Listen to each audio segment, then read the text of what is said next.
இந்த 2026 தேர்தல் களத்தில் என்னென்ன கள வியூகங்கள் மாற்றங்கள் ஏற்படும் என்பது தொடர்பாகத்தான் இந்த கேள்வி மீண்டும் உங்களிடம் வைக்கிறேன்.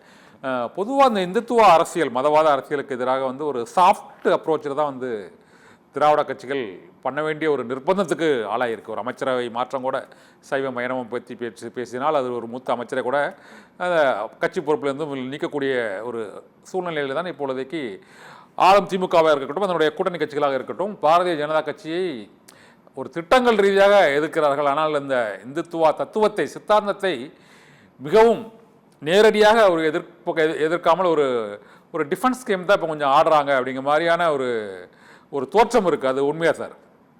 இல்ல, அது தேவையற்ற பார்வைன்னு நான் நினைக்கிறேன். அப்படியெல்லாம் நீங்க பொன்முடி விவகாரத்திலே முதலிலே கண்டன குரல் எழுப்பியது திமுகவினுடைய எம்பி மாண்புமிகு கனிமொழி அவர்கள் தான். ஒரு பெண்ணாக இருந்து அவர் பேசியது தவறு என்று சொன்னதற்கு பிறகு இயக்கம் நடவடிக்கை எடுத்திருக்கிறதே தவிர உடனடியாக கட்சி பொறுப்பை எடுத்தார்கள். அவர் அமைச்சர் பொறுப்பை எடுக்க வேண்டும் என்று அவர்கள் முடிவு செய்திருந்தது. ஆளுநருக்கு எதிராக நீதிமன்ற தீர்ப்புகள், ஆளுநருக்கு எதிரான நடவடிக்கைகள் நீதிமன்றத்தில் எடுக்க வேண்டியது, அவர் இந்த துணைந்தர்கள் மாநாடு கூட்டினது, இந்த மாதிரியான ஒரு சிக்கல் நிறைந்த ஒரு காலகட்டமாக இருந்ததால் அமைச்சரவையில் ஒரு மாற்றத்தை கொண்டு வர வேண்டும் என்கிற தலைமையின் நிலைப்பாட்டை எடுப்பதற்கு சற்று தாமதமாகி இன்றைக்கு எடுக்கக்கூடிய இடத்திற்கு வந்திருக்கிறார்களே தவிர பாஜக முதல்ல இதுக்கெல்லாம் அந்த சைவ மைனவம் பத்தி அவர் பேசினாரு, அதனால அவர் பதவி பாஜக ஏதாவது தார்மீக உரிமை இருக்கிறதா? முதல்ல பதவி நீக்கப்பட வேண்டியவர் நாட்டின் பிரதமர் நரேந்திர மோடி, உள்துறை அமைச்சர் அமித்ஷா. இவங்க 2 பேரையும் பதவியிலிருந்து தூக்கணும், கட்சியிலிருந்து தூக்கணும், அடிப்படை உறுப்பினர் பதவியிலிருந்து பாஜக தூக்கணும். ஏன் மதவாத அரசியலை பேசிய ஒரு பிரதமர் இந்த நாட்டினுடைய பிரதமராக இருக்கிறார். கடந்த தேர்தல் களத்துல வெஸ்ட் பெங்கால் இருந்து இருக்கிற மாநிலங்களிலே முஸ்லீம்களுக்கு எதிராக நேரடி பிரச்சாரங்களை பண்ணவரு மோடி. அவருக்கு தகுதி இருக்கிறதா? முதல்ல பிரதமராக இருக்கிறது, ஒரு கட்சியினுடைய உறுப்பினர் பதவியில அவரை நீக்கணும். நீக்கிட்டாங்களா?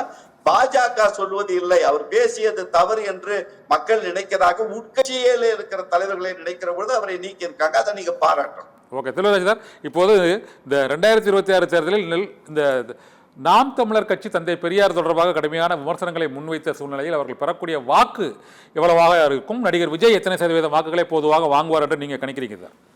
இல்ல, பொதுவாக அரசியல் களத்திலே பேசப்படுவது 3-4% வாக்குகள் நாம் தமிழருக்கு குறையும் என்றும், ஒரு 5-6% வாக்குகளை விஜய் அவர்கள் பெறுவார்கள் என்கிற ஒரு அரசியல் திறனாய்வாளர்கள், அரசியல் வல்லுநர்கள் பேசுகிறார்கள்.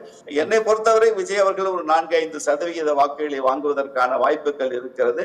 நாம் தமிழர் கட்சியினுடைய தலைமையே தலைகுனிந்து நிற்கிறது அரசியல் களத்தில்.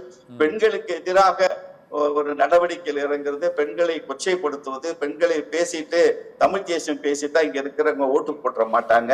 ஒரு பெண்ணுக்கு எதிராக அந்த பெண் மீது குற்றச்சாட்டு வச்சிருக்காங்க.